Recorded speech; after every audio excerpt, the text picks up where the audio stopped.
Está muerto, dijo el hombre en la puerta, y Rosa Mendoza supo, antes de que terminara la frase, que esas dos palabras iban a dividir su vida en dos mitades que nunca volverían a unirse.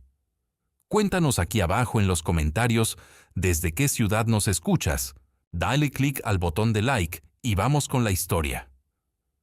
El hombre que trajo la noticia era el capataz de la mina Redención, un tipo de cuello ancho y mirada esquiva llamado Doyle, que sostenía el sombrero entre las manos con una torpeza que no era respeto, sino incomodidad.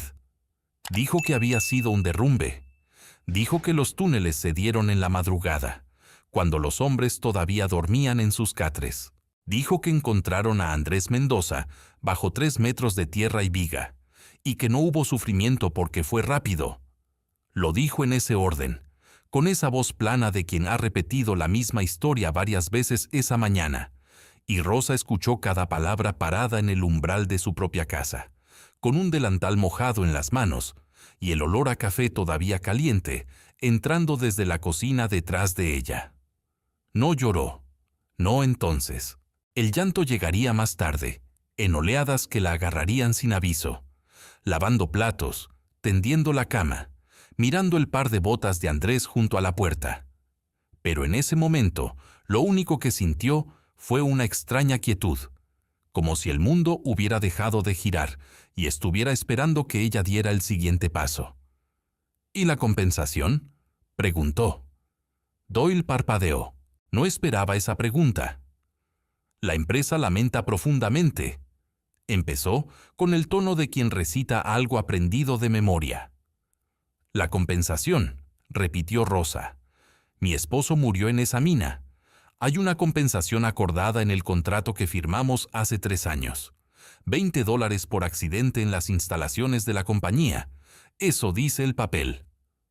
Doyle volvió a parpadear. Se acomodó el sombrero, lo sacó, lo volvió a meter entre las manos. Señora Mendoza, el señor Hargrove ha revisado las circunstancias y considera que el derrumbe fue resultado de una falla geológica natural, no de negligencia de la compañía, y por tanto, el contrato no dice negligencia, dijo Rosa. Dice accidente en las instalaciones. El derrumbe ocurrió en las instalaciones. Hubo un silencio largo. Un gallo cantó en algún lugar al fondo del corral. El sol de la mañana ya calentaba con ganas. Ese calor seco y sin misericordia, que en la frontera entre Nuevo México y Chihuahua llegaba temprano y se quedaba hasta tarde. Señora Mendoza, dijo Doyle al fin, y ya no había en su voz ni siquiera el barniz de la condolencia. El señor Hargrove dice que si usted no acepta los términos voluntariamente, la compañía se verá obligada a recordarle que esta casa está en terrenos de la mina y que el contrato de arrendamiento vence el 1 del mes. Rosa lo miró. Era un hombre grande, Doyle, con hombros que llenaban el marco de la puerta y manos que podrían aplastar melones. Y sin embargo, en ese momento, mirándola, fue el primero en apartar los ojos. Dígale al señor Hargrove, dijo Rosa muy despacio, que voy a ir al pueblo a hablar con el sheriff. No fue al sheriff esa misma mañana. Primero enterró a su marido. El entierro de Andrés Mendoza fue una ceremonia pequeña y triste, como suelen ser los entierros de los hombres que no tienen dinero ni enemigos poderosos que necesiten demostrar algo. El padre Aguilar dijo unas palabras en latín y otras en español, y los hombres que trabajaban en la mina, los que no estaban atrapados ellos mismos o demasiado asustados para aparecer, se quitaron los sombreros y los sostuvieron contra el pecho con esa formalidad que los hombres del oeste adoptaban en los momentos en que no sabían qué más hacer con las manos. No fueron muchos. La compañía había corrido la voz de que hacer presencia en el entierro podía interpretarse como agitación laboral. Y en un pueblo donde la mina Redención era el único empleador, eso bastaba para convencer a la mayoría de quedarse en casa. Las mujeres fueron menos esquivas. La señora Peralta trajo tamales. La señora Ochoa trajo tortillas. Juana Espinosa, que era vecina desde hacía 8 años y cuya cocina colindaba con la de Rosa a través de una cerca de adobe, fue la que la sostuvo del brazo durante todo el rito, sin decir nada, que es lo único útil que puede hacer alguien cuando el mundo de otra persona acaba de derrumbarse. Al día siguiente, Rosa fue al pueblo. El sheriff de Santa Lucía del Monte se llamaba Caleb Whitmore, y hacía 6 años había sido exactamente el tipo de hombre que Rosa habría imaginado al oír la palabra sheriff. Justo, directo, con esa clase de dureza que no viene de la crueldad, sino de haber visto demasiado y haber decidido igualmente seguir en pie. Pero eso era 6 años antes, cuando la mina Redención era apenas un proyecto en papel, y Thomas Hargrove no era todavía el hombre más rico de 3 condados. «No hay caso, señora Mendoza», dijo Whitmore sin mirarla, con los pies sobre el escritorio y los ojos fijos en el techo. «El derrumbe fue accidental. El inspector ya lo certificó».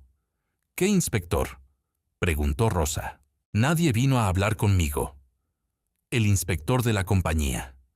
«El inspector de la compañía no es un inspector del gobierno, sheriff. Es un empleado de Hargrove». Whitmore bajó los pies del escritorio. La miró por primera vez desde que ella había entrado, y en su mirada había algo que no era exactamente vergüenza, pero se le parecía bastante. «Señora, le recomiendo que tome lo que Hargrove le ofrezca y empiece de nuevo en algún otro lugar. Santa Lucía del Monte es un pueblo pequeño. Las mujeres solas aquí tienen pocas opciones.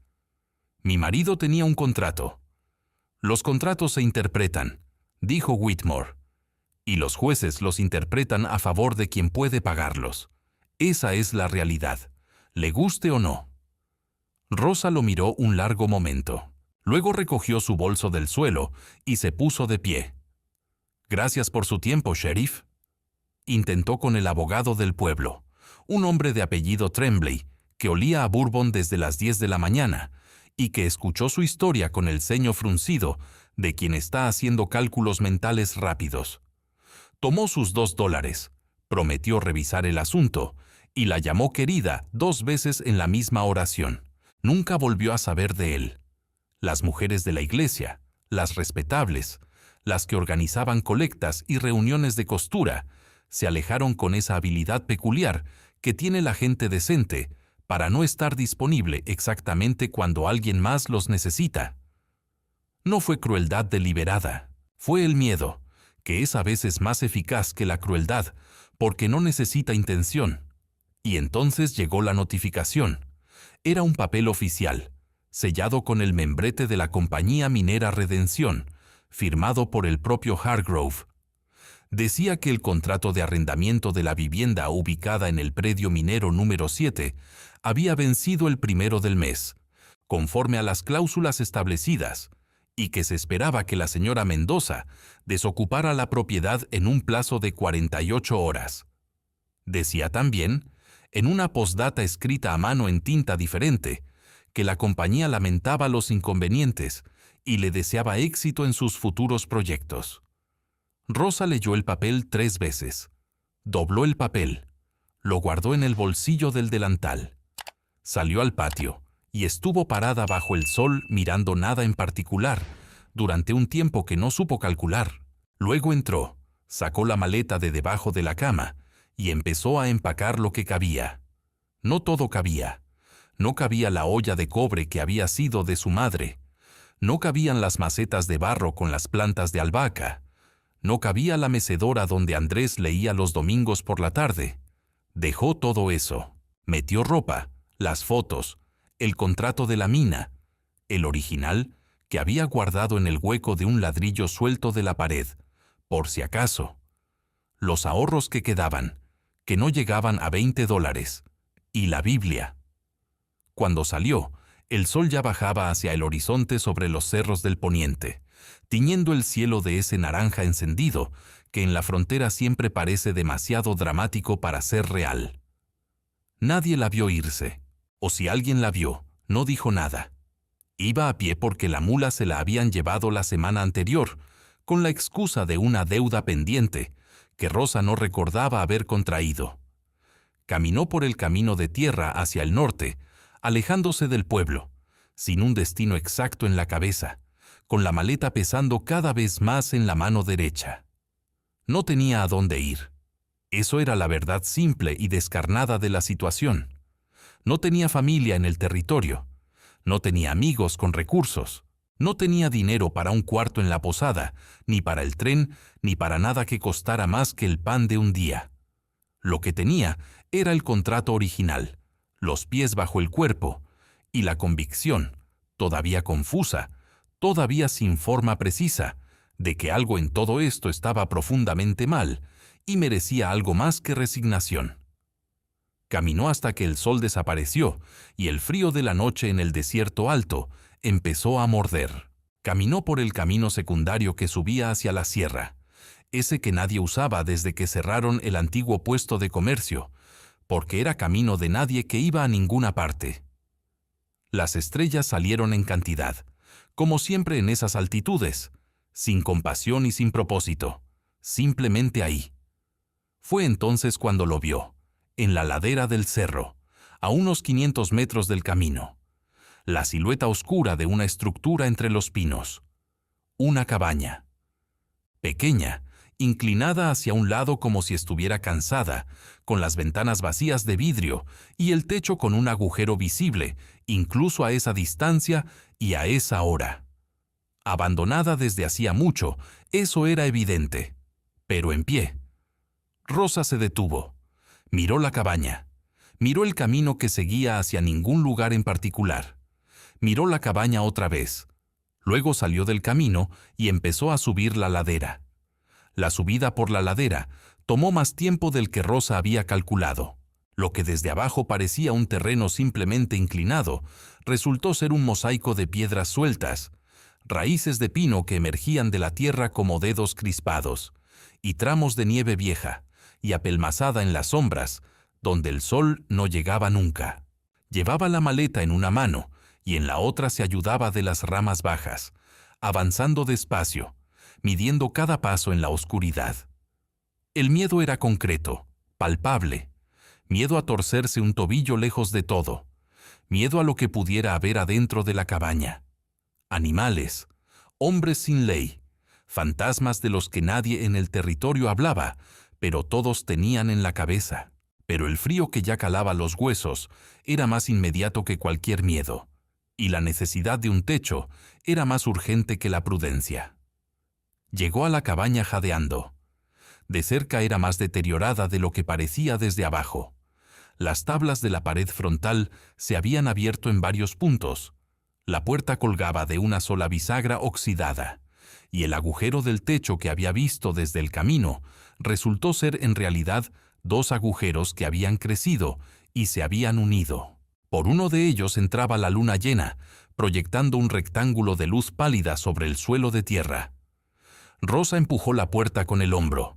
Se dio con un quejido metálico que resonó entre los pinos y le aceleró el corazón. Esperó. No pasó nada. Entró. La sala principal olía a tierra húmeda, a madera podrida, a algo vegetal que no supo identificar.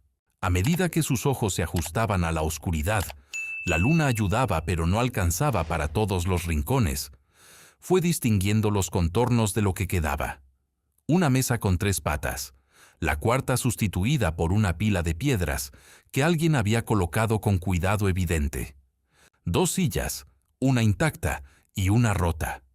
Un fogón de piedra en la pared del norte, con la chimenea aparentemente despejada.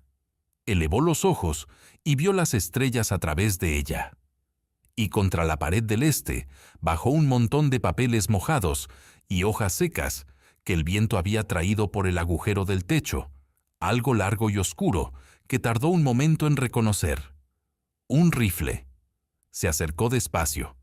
Lo tomó con las 2 manos, sacudiéndole las hojas y los papeles. Era un Winchester, modelo 73, de los que los hombres llamaban el arma que conquistó el oeste, con esa afición al drama que a Rosa siempre le había parecido un poco excesiva. Estaba oxidado en partes, pero el mecanismo, cuando lo accionó con cuidado, respondió. Lo abrió para revisar la recámara. Vacía. Pero en el piso, debajo de donde había estado apoyado el rifle, había una caja de cartón aplastada por la humedad que todavía contenía, al contarlos, 16 cartuchos del calibre adecuado. Rosa cargó el rifle. No había tirado un arma desde que tenía 14 años y su padre le enseñó a cazar liebres en Sonora, pero el movimiento volvió a las manos con una memoria muscular que no esperaba encontrar. Con el rifle apoyado contra la pared a su alcance, empezó a explorar el resto de la cabaña. En la cocina, que era apenas una extensión de la sala separada por una viga caída, encontró lo que buscaba con creciente esperanza: un pozo interior, el tipo que los colonos cavaban dentro de los cimientos, cuando el exterior se volvía demasiado peligroso por el frío o los ataques. Bajó el balde oxidado que colgaba de la cuerda de cáñamo deshecha. Esperó. El sonido del agua llegó desde abajo, con una claridad que fue casi emocionante. El baúl lo encontró detrás de la pared falsa de la cocina, disimulado detrás de tablas que alguien había clavado deliberadamente para ocultarlo. Era de madera reforzada con herrajes de metal, con el candado roto, no abierto, como si alguien lo hubiera forzado alguna vez y luego lo hubiera dejado ahí. Adentro, mantas dobladas, duras por la humedad, pero todavía en una pieza. Ropa de mujer, de otro tiempo. Y debajo de todo, envuelto en un trapo encerado que lo había protegido del agua, un libro delgado de tapa negra. Rosa lo abrió bajo la luz de la luna. Era una Biblia familiar, de las que los colonos usaban para registrar nacimientos, matrimonios y muertes, en las páginas en blanco del principio. Las entradas estaban escritas en una letra apretada y clara. Jacob Reinhold, nacido 1841. Martha Vogel, nacida 1843. Casados en Kansas, 1862. Llegados a Nuevo México, 1871. Y luego, en tinta diferente, más tarde, la tierra que Jacob encontró en la ladera era buena. Hargrove la quería.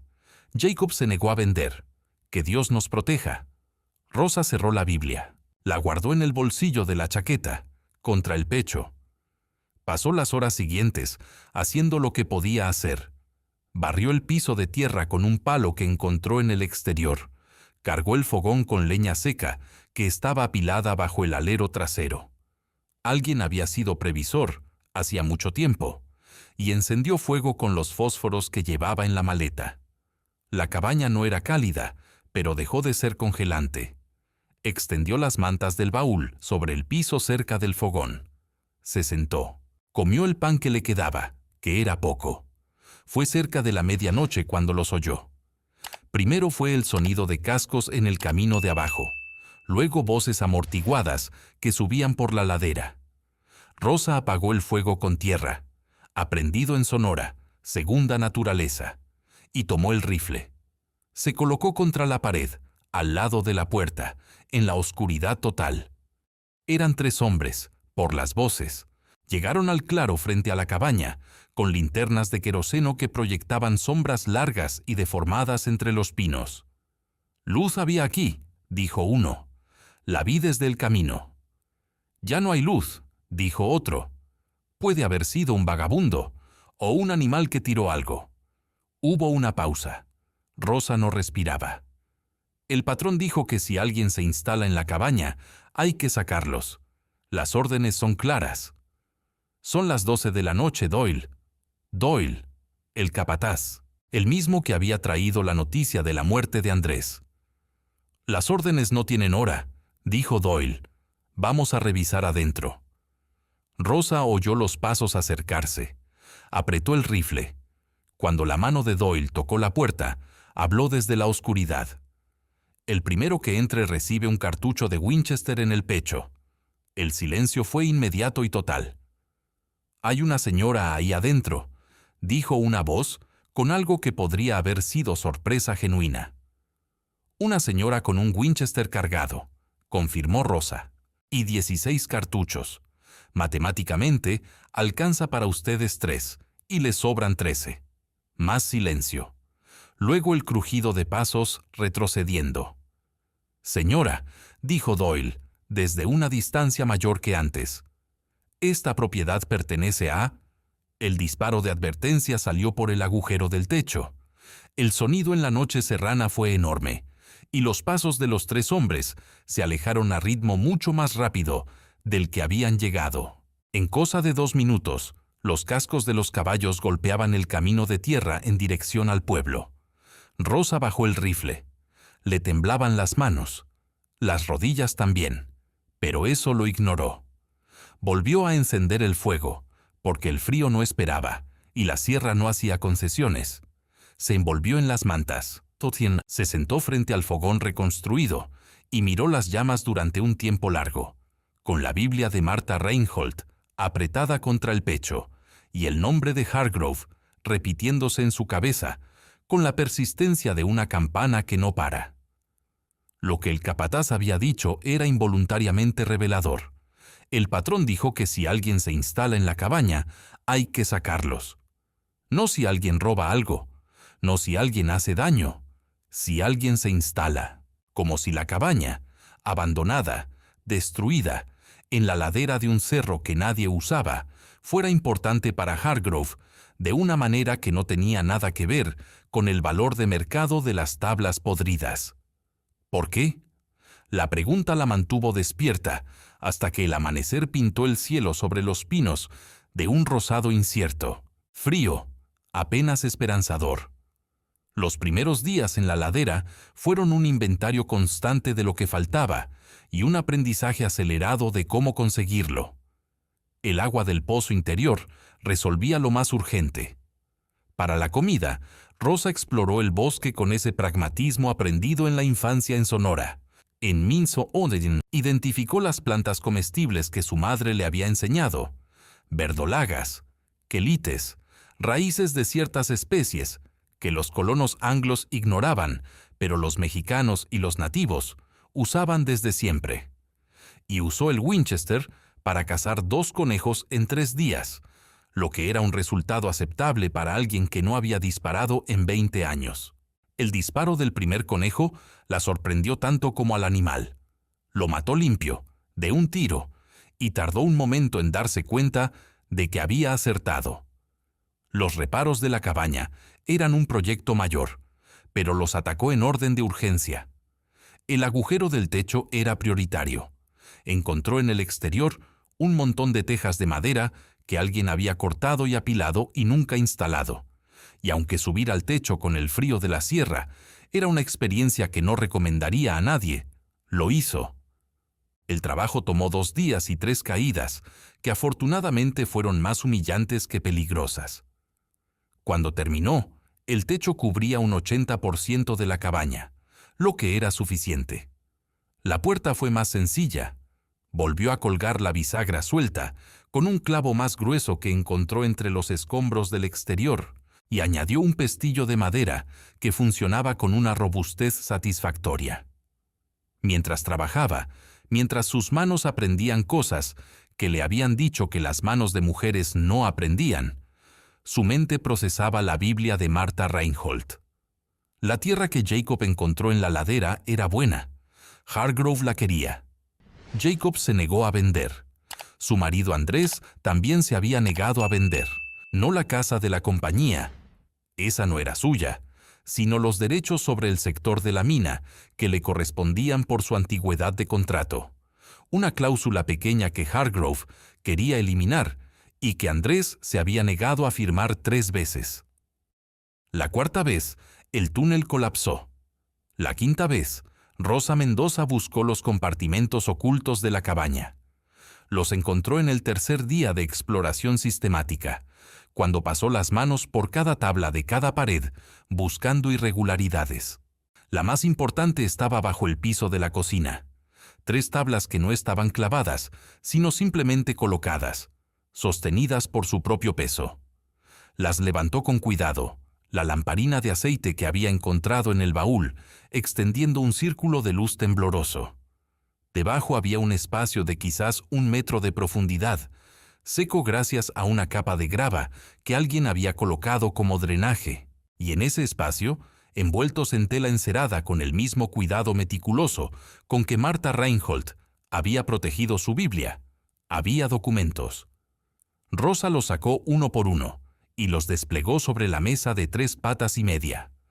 El primero era un título de propiedad, fechado en 1872, firmado por el Registro de Tierras Territorial, describiendo en detalle legal un predio de 120 acres en la ladera norte del Cerro Pintado, exactamente donde estaba la cabaña, a nombre de Jacob Reinhold. Legítimo, sellado, válido. El segundo era una carta, firmada por alguien llamado Cornelius Hargrove. El padre de Thomas Hargrove, comprendió Rosa, el patriarca que había construido el primer pozo de la mina Redención 40 años antes. La carta ofrecía a Jacob Reinhold $100 por sus 120 acres. Jacob había escrito en el margen, con su letra apretada: no firmé, nunca firmé. El tercero era otro título de propiedad. Mismo predio, misma descripción legal, fechado un año después, 1873, firmado, supuestamente, por Jacob Reinhold, transfiriendo la propiedad a la compañía minera Redención por la suma de $1. Rosa comparó las firmas. La firma del primer documento y la del segundo no eran iguales, no eran siquiera parecidas. Falsificación. La cuarta pieza de papel era la más vieja y la más frágil. Un diario, no la Biblia familiar, sino algo separado, con la letra de Marta, aunque más nerviosa, más apresurada. Las últimas entradas estaban fechadas en el otoño de 1873. Octie, 14. Jacob no ha vuelto de la mina. Doyle, el capataz de Hargrove, dice que hubo un derrumbe. Dice que fue accidental. Las mismas palabras de siempre. Rosa dejó de leer. Releyó la línea. Las mismas palabras de siempre. Las mismas palabras.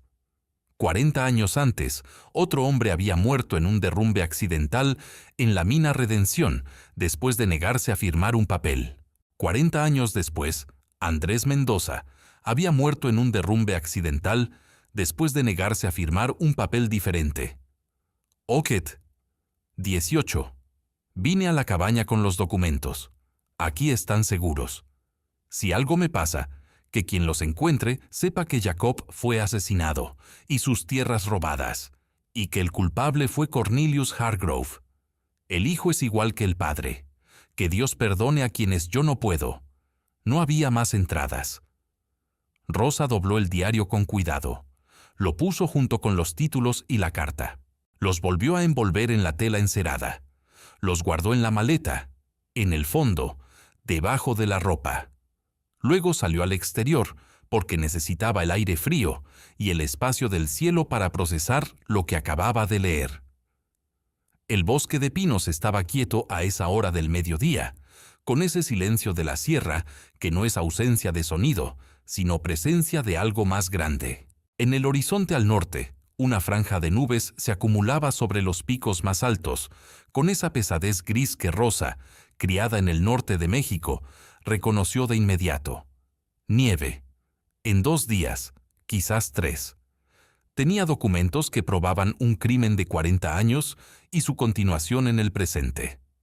Tenía un hombre poderoso que ya había mandado a sus hombres a sacarla de la cabaña una vez. Y tenía, si las nubes del norte decían la verdad, una tormenta de nieve en camino que iba a cortar el único camino que bajaba de la ladera. Fue entonces, de vuelta al interior de la cabaña, para prepararse para lo que venía, cuando oyó el ruido. Pasos lentos y deliberados en la nieve vieja del exterior, que se detenían a unos 20 metros de la puerta. Rosa tomó el rifle y esperó. «No soy de Hargrove», dijo la voz desde el exterior, en un español con acento del este. «Vengo solo, soy médico». Rosa mantuvo el rifle apuntado hacia la puerta. «Los médicos no suben solos a sierras en noviembre».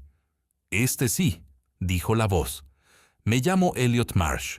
Practico medicina en Santa Lucía del Monte desde hace 4 meses. Vi a los hombres de Hargrove bajar del cerro anoche a galope, y esta mañana en la cantina oí a Doyle decir que la viuda de Mendoza está instalada en la cabaña del Cerro Pintado». Me pareció que alguien que subió a la sierra sola, en noviembre, después de quedarse sin casa, podría necesitar ayuda médica, o al menos compañía. Hubo una pausa. Rosa calculaba. ¿Por qué le importaría? Porque soy nuevo en el pueblo, dijo Marsh, con algo que podría haber sido humor seco. Y todavía no he aprendido a mirar hacia otro lado cuando alguien necesita ayuda. Me han dicho que es una habilidad que se adquiere con la práctica. No he practicado lo suficiente. Avance despacio. Las manos visibles. El hombre que entró tenía unos 40 años, delgado de la manera en que la gente es delgada cuando come irregularmente, con lentes de metal sobre una nariz que había sido rota al menos una vez y gafas de que no habían sido diseñadas para el frío de la sierra. Llevaba una mochila de cuero con la cruz roja pintada toscamente en un lateral y sostenía las manos a la altura de los hombros con una paciencia que no parecía forzada. Rosa bajó el rifle. No lo soltó. «Siéntese», dijo. «No tengo café, pero hay agua caliente». Elliot Marsh se sentó en la silla entera, puso la mochila en el suelo y miró alrededor de la cabaña con la misma mirada evaluativa con que Rosa imaginaba que miraba a sus pacientes. «Ha hecho buen trabajo con el techo», dijo. «Gracias. ¿Qué sabe de los Reinhold?» La pregunta lo sorprendió, o fingió sorpresa, que era una posibilidad que Rosa mantenía abierta. «Poco. Los viejos del pueblo los mencionan a veces. Una familia que tuvo tierras en la ladera hace mucho tiempo. Desaparecieron. La versión oficial es que se fueron voluntariamente. La versión que circula en voz baja es otra». «¿Cuál es la versión en voz baja?» Marsh la miró directamente. Había en sus ojos algo que Rosa tardó en identificar porque no lo había visto seguido en las últimas semanas: honestidad. Que Jacob Reinhold se negó a vender y pagó el precio, como otros antes que él, como, según lo que oí esta mañana, su marido. «Tengo los documentos», dijo Rosa. «Los títulos de propiedad, la carta de Cornelius Hargrove, la firma falsa de Reinhold». El silencio que siguió tenía un peso diferente a los silencios anteriores. «¿Dónde están?», preguntó Marsh, muy quieto. «En un lugar seguro». «Bien», asintió. «Eso es lo más inteligente que podría haber hecho». Fue en ese momento cuando los oyeron. Voces abajo en el camino, múltiples, con el sonido de varios caballos. Pero esta vez, los jinetes no subían la ladera, se detenían en el camino de abajo. «Es Hargrove», dijo Marsh, y su voz ya no tenía el humor seco de antes. «Lo vi salir del pueblo con 6 hombres cuando yo venía subiendo. Tomé el sendero del bosque. Tardé más, pero vine sin que me vieran». Rosa fue a la ventana sin vidrio. Desde la ladera, con los pinos como pantalla, podía ver el camino de abajo, sin ser fácilmente visible desde allá. Contó 8 caballos, y entre los jinetes, en el centro del grupo, un hombre gordo en un caballo negro, que llevaba sombrero de fieltro gris y abrigo de piel. Thomas Hargrove, en persona. «Viene él mismo», dijo Rosa. «Eso significa que los documentos son importantes», dijo Marsh desde detrás de ella. «Más importantes de lo que imagina». Las voces llegaban amortiguadas por la distancia y los pinos. Hargrove hablaba con Doyle, señalando hacia la ladera. Doyle sacudía la cabeza. Una discusión breve, concluyendo con Hargrove, señalando hacia arriba con un gesto que no admitía réplica. «Van a subir», dijo Rosa. «Hay otro camino que baja al lado este», dijo Marsh. «Más largo. Sale al camino de la misión, 3 millas al sur. Si salimos ahora, no me voy sin los documentos, y los documentos no se mueven sin mí». «Entendido. Entonces necesitamos tiempo». Lo que pasó en los siguientes 20 minutos fue, en retrospectiva, más ordenado de lo que pareció en el momento. Rosa cargó el rifle completo y distribuyó el resto de los cartuchos en sus bolsillos. Marsh revisó que la mochila tuviera lo esencial. Los documentos, ya en la maleta, fueron empaquetados dentro de la bolsa de médico de Marsh, que tenía cierre de metal. Los hombres de Hargrove estaban a mitad de la ladera cuando Hargrove mismo, que no había subido, gritó desde abajo con una voz diseñada para alcanzar distancias. «Señora Mendoza, sé que está ahí. Venga a hablar como gente civilizada, y esto termina bien para todos». Rosa fue a la ventana. «Mande a sus hombres de vuelta al camino, y suba usted solo, señor Hargrove, o no hay conversación». Una pausa larga, luego movimiento entre los hombres en la ladera. No bajaron al camino, pero se detuvieron. «Tiene 4 cartuchos en ese rifle», gritó Doyle, que evidentemente había contado. «Somos 8». 4 cartuchos bien colocados son más que suficientes para cambiar la situación de manera significativa, respondió Rosa. «Y el doctor Marsh es testigo de todo lo que pase aquí. ¿Cuánto vale el silencio de un médico nuevo en el pueblo, señor Hargrove?» Otro silencio, esta vez más largo. Fue Hargrove quien habló, desde abajo, con esa voz de hombre que no estaba acostumbrado a calcular antes de actuar, pero que sabía cuándo tenía que hacerlo. «¿Qué quiere, señora Mendoza?» «Justicia», dijo Rosa, la misma que quería Martha Reinhold hace 40 años. El nombre de Martha Reinhold cayó en el aire frío de la sierra como una piedra en agua estancada. Abajo, Hargrove no respondió de inmediato, y en ese silencio, Rosa comprendió, con una certeza que le recorrió los huesos, que el nombre había llegado donde necesitaba llegar. Marsh puso una mano brevemente en su hombro, un gesto sin palabras. Los hombres de Hargrove bajaron al camino. Hargrove se quedó solo en su caballo negro, mirando hacia arriba, hacia la cabaña, durante un largo momento. Luego giró el caballo y siguió a sus hombres. «Esto no termina aquí», dijo Marsh. «No», confirmó Rosa. «Termina en el tribunal. Bajar de la ladera con los documentos y la nieve empezando a caer. Pequeños copos al principio, inocentes, que en 3 horas se volvieron una cortina densa y constante. Fue una operación que requirió toda la concentración de Rosa y buena parte de la resistencia física de Marsh, que cargaba la mochila con los documentos, y nunca se quejó, aunque Rosa vio que cojeaba desde el kilómetro siguiente al inicio del descenso. Tomaron el camino del lado este, el que llegaba a la misión abandonada, y de ahí el sendero que bordeaba el arroyo hasta el pueblo de San Isidro del Llano, que estaba a 4 millas de Santa Lucía del Monte, pero tenía algo que Santa Lucía ya no tenía: un juez de paz que Hargrove todavía no había comprado, según Marsh, porque San Isidro era demasiado pequeño para que valiera el esfuerzo. Eso iba a cambiar ahora que los documentos habían aparecido, pero todavía no había cambiado. El camino largo resultó ser también el camino con sus propios peligros. A 2 millas del pueblo, ya en el llano con la nieve acumulada en las botas y los hombros, los interceptó un jinete solitario que salió del arbusto con las manos visibles. Sin arma, un gesto deliberado y reconocible. Era joven, el jinete, con pinta de no haber dormido en días, y antes de que Rosa pudiera preguntar nada dijo: «Soy Tomás Reinhold, nieto de Jacob. Viví en Colorado 20 años. Vine cuando supe que alguien había encontrado la cabaña». Rosa lo miró. Luego miró a Marsh. Marsh se encogió de hombros, que en las circunstancias equivalía a «no lo planeé yo». «¿Cómo supo?», preguntó Rosa.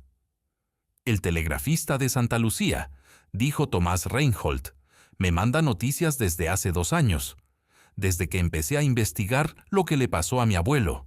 Se llama Webb.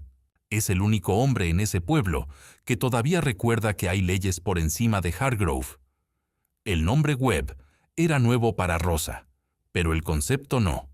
Alguien dentro del sistema que seguía viendo, aunque el sistema le pagara para no ver. En Sonora había conocido personas así, y siempre habían resultado ser más valiosas de lo que parecían. «¿Tiene documentos propios?», preguntó Rosa. «Tengo la declaración notarial de mi abuela Marta, tomada en Colorado en 1880 antes de que muriera. Describe todo: la negativa de vender, el falso accidente, la falsificación de la firma. 7 años la guardó antes de poder hablar con alguien que pudiera tomar la declaración legalmente. Rosa sintió algo moverse en su pecho, no exactamente alivio, sino algo más sólido. La sensación de que las piezas de algo grande habían estado dispersas durante décadas y estaban comenzando, finalmente, a encontrarse. En San Isidro del Llano, el juez de paz era un hombre de 60 años, llamado Esperón, que recibió a Rosa, a Marsh y a Reinhold con la mirada cansada de quien ha vivido demasiados años en la frontera para sorprenderse de nada, pero que todavía, por algún motivo, se presenta a trabajar. Escuchó, revisó los documentos, comparó las firmas, leyó el diario de Marta. «Esto es suficiente para solicitar una investigación federal», dijo al fin. «No es suficiente para un arresto inmediato, porque Hargrove tiene abogados en Albuquerque y Santa Fe, y el proceso va a ser largo. Pero es un comienzo». «¿Cuánto tiempo?», preguntó Rosa. «Meses, posiblemente un año. Hargrove va a usar cada recurso legal a su disposición para retrasar. Un año». Rosa pensó en lo que había hecho en 10 días, sola en la ladera.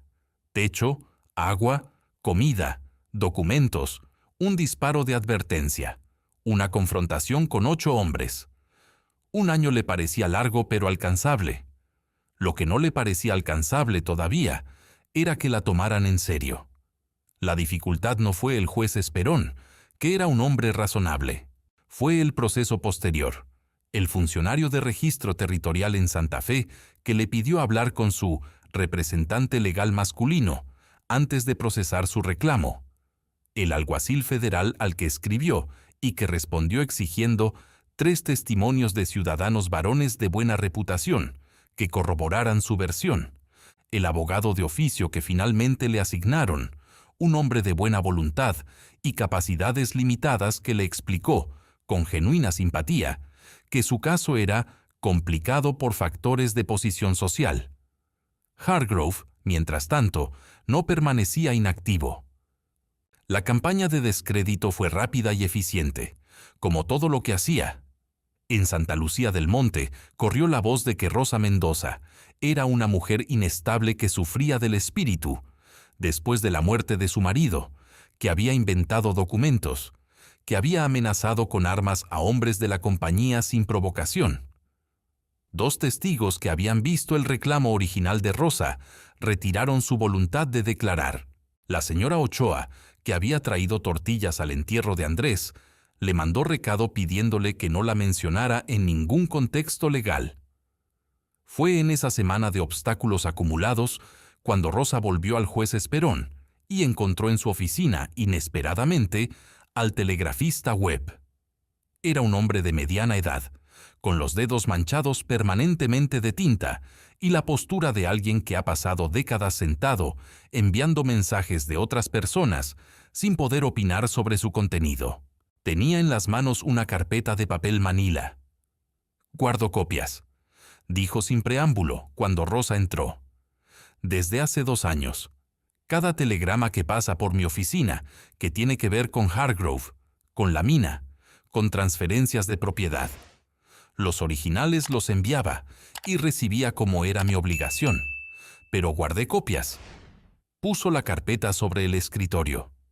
«Hay 34 páginas, incluyendo el telegrama que Hargrove envió a su abogado en Santa Fe el día después de la muerte de su marido, señora Mendoza, instruyendo la estrategia para evitar el pago de compensación». Rosa abrió la carpeta, leyó la primera página, luego la segunda. Marsh, que había llegado 5 minutos después, leyó por encima de su hombro y emitió un sonido bajo que no era exactamente una palabra. «Esto es suficiente», dijo el juez Esperón, que también leía. «Para el federal, para el tribunal territorial, para los periódicos. Esto es más que suficiente». La escalada fue rápida a partir de ese punto, porque la escalada de Hargrove también lo fue. En 3 días, una piedra a través de la ventana de la consulta de Marsh, con una nota que decía «Last Warning».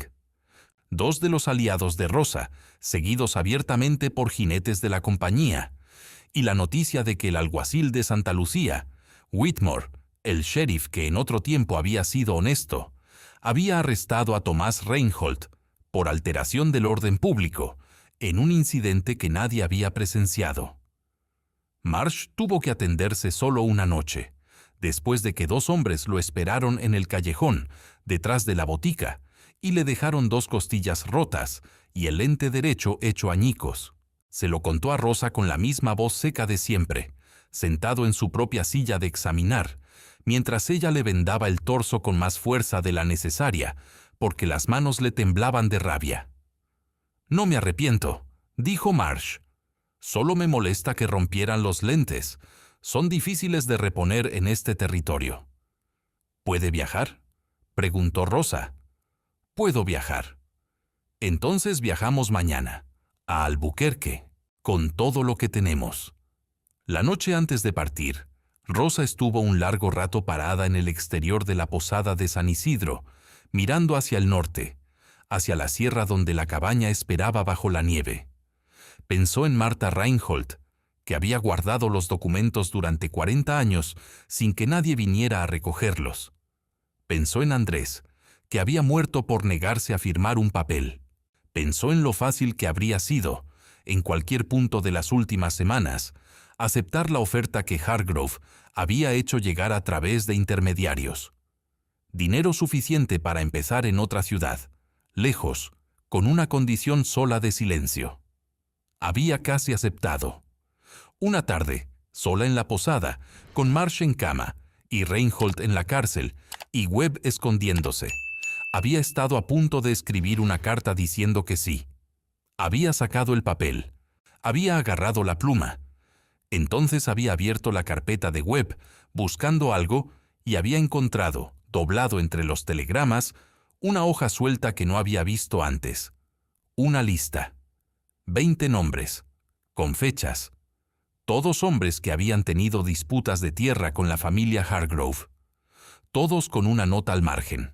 Accidente, enfermidade, desaparecido. 20 hombres, 40 años. Y si Rosa firmaba y callaba, la lista tendría 21 nombres. Dejó la pluma, guardó la carta sin escribir y empezó a preparar el equipaje para Albuquerque. Albuquerque en noviembre era más grande y más ruidosa y más fría de lo que Rosa recordaba, de la única vez que había pasado por ahí, años antes, en el tren hacia el norte. La ciudad olía a carbón y a ganado, y a esa mezcla particular de español e inglés, mezclados que en el territorio era el idioma cotidiano de la mayoría de la gente, aunque ningún papel oficial lo reconociera. El abogado que los recibió se llamaba Arturo Delgado, y era exactamente lo opuesto a lo que Rosa esperaba encontrar. Joven, con 30 y pocos años, con el acento del Valle de Río Arriba, y la energía de alguien que todavía creía que el sistema podía funcionar si uno lo empujaba suficientemente fuerte en la dirección correcta. Había estudiado leyes en St. Louis y vuelto al territorio porque, según dijo sin que nadie le preguntara, era donde se necesitaba. Tardó 2 horas en leer todos los documentos. Al terminar, estaba más quieto que al comenzar. «¿Cuánto tiempo tiene para prepararse?», preguntó. «El tiempo que haga falta», dijo Rosa. «El Tribunal Territorial tiene sesión en 6 semanas. Puedo presentar el caso si trabajamos ahora mismo». Las 6 semanas fueron intensas, de una manera que Rosa no supo describir exactamente. No era agotamiento físico, aunque lo había, ni miedo constante, aunque también lo había. Era más bien la sensación de estar construyendo algo que necesitaba ser perfecto, porque solo iba a tener una oportunidad, y cada pieza que faltaba, o que estaba mal colocada, podía derrumbar todo lo demás. Delgado preparó a Rosa para el estrado, con una paciencia que no parecía fingida. Le explicó las tácticas que usaría la defensa: atacar su credibilidad como mujer sola, como mexicana, como persona sin educación formal, como alguien que actuaba por emoción, más que por razón. Le mostró cómo responder sin perder la calma, cómo sostener la mirada, cómo dejar que las preguntas hostiles cayeran en el silencio antes de responder. Cada vez que el abogado de la defensa la interrumpa, dijo Delgado, espere, no reaccione. Cuente hasta 3 en silencio. Luego termine su oración. Cuento hasta 3, repitió Rosa. Y no diga creo que, ni me parece que. Sabe lo que sabe. Dígalo. Los aliados también se preparaban, con sus propios costos. Tomás Reinhold había quedado libre gracias a una intervención del juez Esperón, pero el arresto le había costado una semana de trabajo en Colorado y la desconfianza de su empleador allá, que no entendía por qué un hombre razonable volvía al territorio para meterse en pleitos. Webb, el telegrafista, recibió su aviso de despido de la oficina de correos territorial, firmado por un funcionario de Santa Fe que resultó tener vínculos documentados con la familia Hargrove, y llegó a Albuquerque con su carpeta de copias y sin trabajo. Fue la noche antes del juicio cuando llegaron los hombres de Hargrove a la posada. Eran 2, y no eran Doyle. Doyle estaba en Santa Lucía, Rosa lo supuso, manejando los asuntos cotidianos del patrón. Eran hombres más limpios, con ropa de ciudad, que hablaban con la calma de quienes hacen negocios, no amenazas. Encontraron a Rosa en el corredor de la segunda planta, con una proposición que presentaron como razonable. $3,000, suficiente para vivir cómodamente en cualquier otro lugar del país, a cambio de entregar los documentos originales y retirar la demanda. Rosa los miró. Pensó en $3,000, que era más dinero del que había visto junto en toda su vida. No, dijo. El más alto de los 2 hombres parpadeó. No era la respuesta que esperaba. Señora Mendoza, piénselo con calma. Ya lo pensé. No. El señor Hargrove puede ser un hombre generoso, pero también puede ser un hombre muy poco paciente. El señor Hargrove es un asesino, dijo Rosa en voz muy baja pero muy clara, que heredó un negocio de asesinatos de su padre. Y mañana un juez federal va a saberlo. ¿Eso es todo? Los hombres intercambiaron una mirada. Luego se fueron. Delgado, que había escuchado desde el final del corredor, se acercó. ¿Está bien? Estoy bien. Rosa tomó un largo respiro. ¿Duermen bien los asesinos, según su experiencia? Los que conozco. No, dijo Delgado. ¡Qué alivio!, dijo Rosa, y fue a su cuarto a prepararse para el día siguiente. La mañana del juicio amaneció gris y fría, con ese cielo plomizo de noviembre, que no prometía ni nieve ni sol, solo una luz densa y pareja que hacía que todo pareciera igualmente serio. Rosa se vistió con la mejor ropa que tenía, que no era mucha, y se miró en el espejo pequeño de la posada, durante un momento que no fue de vanidad, sino de algo parecido al reconocimiento. La mujer que miraba desde el espejo tenía la misma cara que la que había salido de Santa Lucía del Monte, con una maleta y $20, pero era distinta en algo que no era exactamente visible, pero que Rosa sentía con claridad.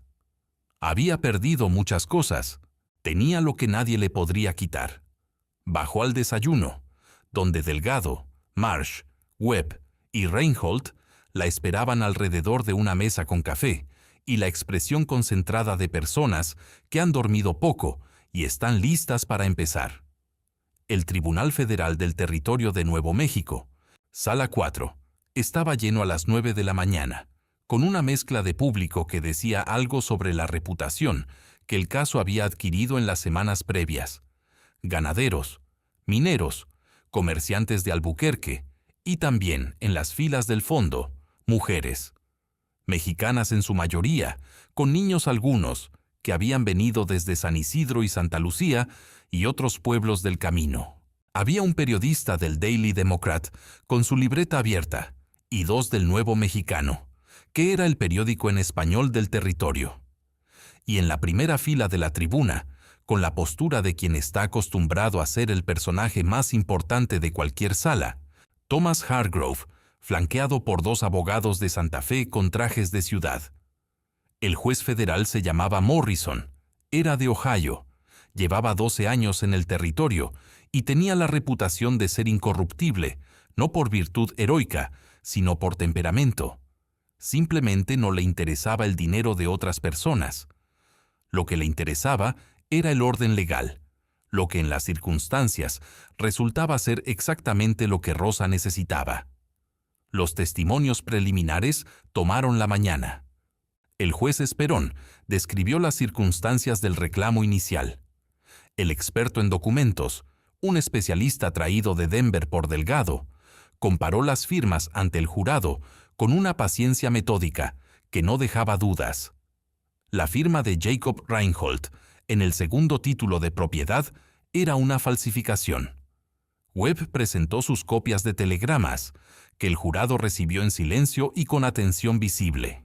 Tomás Reinhold leyó la declaración notarial de su abuela Marta. Cuando Rosa fue llamada al estrado, la sala estaba en silencio.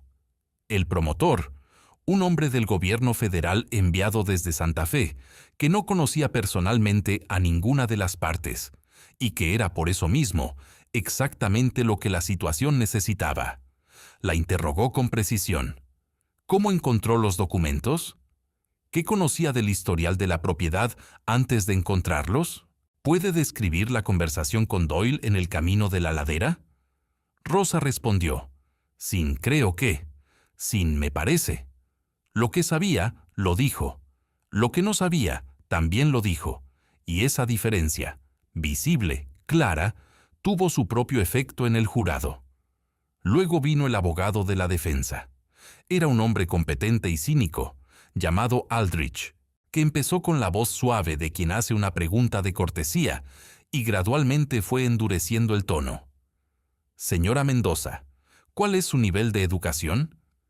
Sé leer y escribir en español y en inglés, dijo Rosa. Mi madre fue maestra. ¿Tiene usted formación en Derecho o en análisis de documentos? No. ¿Y sin embargo afirma poder comparar firmas y determinar autenticidad? Afirmo que las firmas no se parecen. El experto en documentos, con su formación, confirma que no se parecen. Son dos opiniones que llegan al mismo lugar por caminos diferentes. Aldrich cambió de ángulo. Señora Mendoza, ¿es verdad que usted amenazó con un arma a empleados de la compañía en la ladera del Cerro Pintado?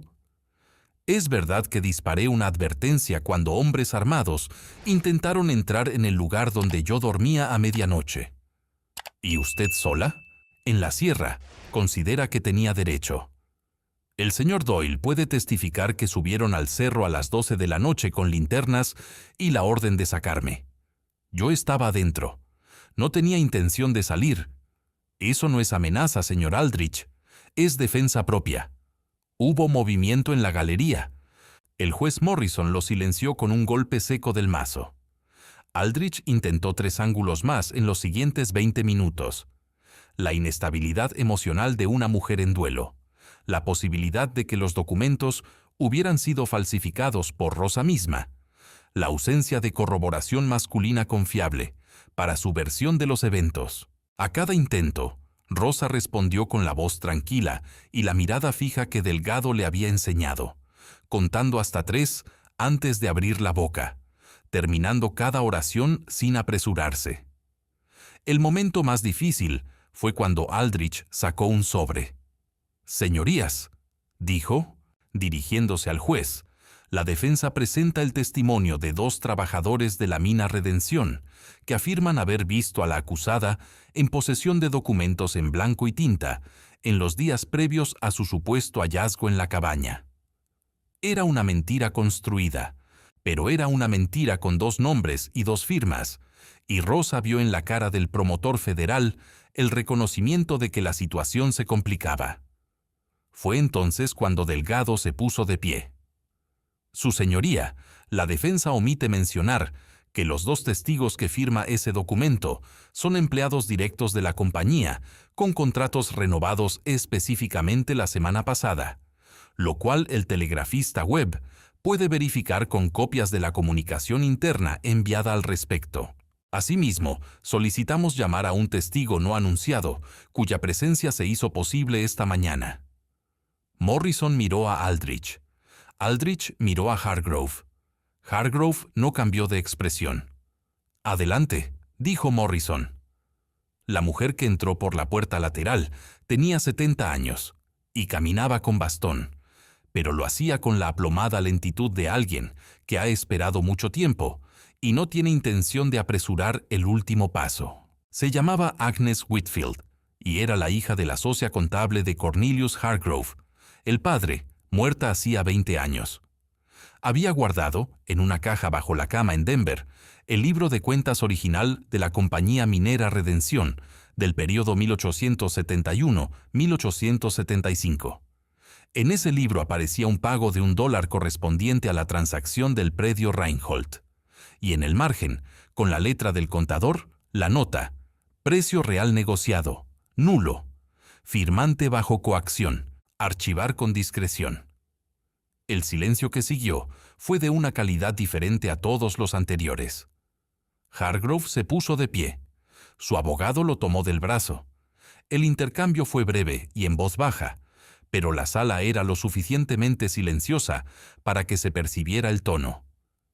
Hargrove quería decir algo, el abogado le decía que no lo dijera, y Hargrove, finalmente, se sentó. El jurado deliberó 4 horas. El veredicto fue culpable en todas las acusaciones: fraude, falsificación de documentos, complicidad en la muerte de Andrés Mendoza, determinada como homicidio bajo órdenes, y, gracias a la testigo de última hora y el libro de cuentas, complicidad heredada y continuada en los crímenes del período Reinhold. Cuando el secretario leyó la última acusación, Hargrove se levantó de la silla y dijo algo que nadie en la sala recordaría exactamente después, porque era la clase de cosa que los hombres dicen cuando el mundo que construyeron se cae encima y no tienen nada más coherente que ofrecer. Sus abogados lo sentaron. El juez Morrison ordenó su detención inmediata. La sentencia tomó 10 minutos. Prisión a perpetuidad en la Institución Federal de Santa Fe, disolución de la Compañía Minera Redención, restitución de propiedades a los herederos legítimos o sus representantes en los casos donde hubiera documentación. Morrison miró a Rosa antes de bajar el mazo por última vez. «Señora Mendoza, este tribunal reconoce la valentía y la persistencia extraordinarias que hicieron posible que la verdad llegara hasta aquí. El reclamo de propiedad sobre el predio del Cerro Pintado, incluyendo la cabaña y las tierras circundantes, queda adjudicado a su nombre desde este momento». Rosa no lloró. Había pensado, algunas noches en la sierra, que cuando llegara ese momento lloraría. Pero lo que sintió al oír las palabras del juez fue algo más quieto y más hondo. Como cuando termina una tormenta larga y el silencio que queda no es vacío, sino lleno de algo que todavía no tiene nombre. Salió del tribunal con Delgado a su izquierda y Marsh a su derecha, y las mujeres que habían venido de los pueblos del camino aplaudieron desde afuera, en el frío de noviembre, con ese tipo de aplauso que no es celebración de espectáculo, sino reconocimiento de algo que les pertenece a todas. La primavera llegó tarde a la sierra ese año, como si el invierno hubiera decidido quedarse para asegurarse de que todo lo anterior había ocurrido de verdad. Pero cuando llegó con la energía característica de las altitudes, violenta, verde, fragante, con flores silvestres entre los pinos que no se pedían permiso, y el arroyo del lado este de la ladera, corriendo con agua limpia de deshielo, que llenaba el pozo interior sin necesidad de que nadie lo pidiera. Rosa plantó en abril, primero el huerto detrás de la cabaña, tomates, chiles, calabaza, frijol, con semillas que le trajo Marsh desde Albuquerque en su segunda visita de la temporada. Luego las flores junto a la puerta, porque Martha Reinhold había tenido flores en la Biblia familiar, una flor prensada, seca, sin nombre escrito, y Rosa decidió que eso era suficiente razón. La cabaña ya no era la estructura inclinada y medio derrumbada del noviembre anterior. Con los fondos de la restitución, que no eran grandes pero eran reales, Había contratado a 2 carpinteros de San Isidro, que trabajaron durante 6 semanas y dejaron un techo recto, paredes sólidas, ventanas con vidrio y un fogón reconstruido que tiraba correctamente. Seguía siendo pequeña. Seguía siendo, en términos del territorio, una propiedad modesta, pero era suya, con título limpio archivado en el registro territorial, con su nombre en el papel y el sello del tribunal, que le decía a quien quisiera leerlo que aquí nadie llegaba a sacar a nadie. La mina secundaria, la que el mapa del escondite había indicado, la que los Reinhold habían descubierto y Hargrove había querido desde el principio, resultó tener un filón de plata de tamaño modesto, pero constante, suficiente para la independencia. No para la riqueza, que en cualquier caso no era lo que Rosa había buscado en ningún punto de todo esto. Tomás Reinhold recibió la mitad de los derechos sobre el filón, que era lo justo, y volvió a Colorado con eso, y con la declaración notarial de su abuela, finalmente archivada en el lugar correcto. Antes de irse, estuvo parado en el claro frente a la cabaña, mirando los pinos durante un momento largo. Mi abuela guardó esos documentos 40 años, dijo. Lo sé, dijo Rosa. No sabía si alguien vendría a buscarlos. ¿Nadie viene a buscarlos?, dijo Rosa. Alguien los encuentra. Es diferente. Webb, el telegrafista, encontró trabajo en Albuquerque, en una oficina de despacho que prefería contratar a alguien sin antecedentes de complicaciones en el territorio, lo que en la práctica significaba que encontró exactamente el tipo de empleador que necesitaba. Marsh siguió en Santa Lucía del Monte, porque las costillas habían sanado y el pueblo necesitaba médico. ¿Y por qué? Dijo la última vez que subió a la ladera, los lentes de repuesto que llegaron de Denver le quedaban mejor que los anteriores. El caso Hargrove abrió investigaciones sobre otras propiedades del territorio que habían cambiado de manos en circunstancias similares. Delgado representó a 4 familias más en el año siguiente. 3 ganaron. El cuarto caso todavía estaba en proceso cuando llegó el verano, pero Delgado era, como había demostrado, el tipo de persona que no abandona un argumento que sabe correcto. Rosa convirtió la parte de los fondos de restitución que le quedó en 2 cosas concretas. Una escuela de 2 cuartos en San Isidro, compartida con la comunidad, que abrió en septiembre con 12 niños y una maestra que hablaba español, inglés y algo de apache.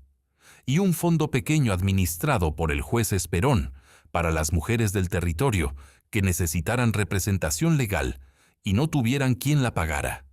No alcanzaba para todo. Alcanzaba para algo, que es siempre cómo empiezan estas cosas. El cambio que más le costó articular, el que no cabía en ningún papel, ni título ni fondo, fue más simple y más difícil al mismo tiempo. Había pasado los 4 años de su matrimonio, siendo la esposa de Andrés Mendoza, lo cual no había sido malo, porque Andrés era un hombre bueno, y el matrimonio había sido, en la medida en que los matrimonios pueden serlo, feliz. Pero esposa de era una categoría que dependía de la existencia de otro, y cuando ese otro desapareció, lo que quedó fue una pregunta. ¿Quién era la persona que quedaba? La respuesta había llegado de manera inesperada y por etapas. La persona que quedaba era la que subía laderas en noviembre, la que disparaba advertencias a medianoche, la que leía documentos a la luz de lamparina y entendía lo que decían, la que contaba hasta 3 antes de responder y terminaba las oraciones sin apresurarse, la que plantaba tomates en abril porque quería tomates en agosto. Rosa Mendoza, no viuda de. Rosa Mendoza, que vivía en la ladera del Cerro Pintado, con un título de propiedad limpio y un huerto que empezaba a crecer. Una tarde de junio, sentada en el umbral de la cabaña, con el sol bajando sobre los pinos del poniente, Rosa vio pasar a una mujer por el camino de abajo, joven, con una maleta pequeña, caminando con la cabeza baja, de quien no sabe exactamente a dónde va, pero tampoco tiene otro camino disponible. Se detuvo frente a la subida que llevaba a la cabaña. Miró hacia arriba. Rosa la miró desde el umbral. La mujer subió. Se llamaba Guadalupe. Era de Sonora. Y su historia era distinta a la de Rosa en los detalles y similar en la estructura. Un hombre muerto, un papel que no se honraba, un pueblo que miraba hacia otro lado. Pasó 3 días en la ladera mientras Rosa le explicó, con la paciencia de quien sabe cómo funciona la cosa, porque lo descubrió de la peor manera posible, qué papeles necesitaba, a qué oficina ir, quién en Albuquerque podría ayudarla. Cuando Guadalupe bajó de vuelta al camino, Rosa regresó al umbral y al sol del poniente. El cerro pintado era el mismo de siempre, con sus pinos y su nieve vieja en las sombras, y el arroyo corriendo al este. Era una porción pequeña del territorio inmenso, sin importancia en ningún mapa que valiera dinero. Era suyo, completamente, irrevocablemente suyo. Había perdido todo lo que tenía cuando llegó aquí: marido, casa, dinero, la ilusión de que el sistema protegería a los que actuaban correctamente. Y en el proceso de reconstruir desde la piedra y la tabla podrida, había encontrado algo que el sistema no podía dar ni quitar: la certeza de lo que era capaz de hacer cuando no había otra opción que hacerlo. El sol terminó de caer, las estrellas salieron sobre los pinos con esa indiferencia cósmica que en otro tiempo le había parecido desoladora y que ahora le parecía simplemente honesta. El mundo no prometía nada. Eso estaba bien. Rosa Mendoza había dejado de necesitar promesas. Si te emocionaste con esta historia de superación y justicia en el viejo oeste, suscríbete al canal ahora mismo para no perderte las próximas historias que tenemos preparadas para ti.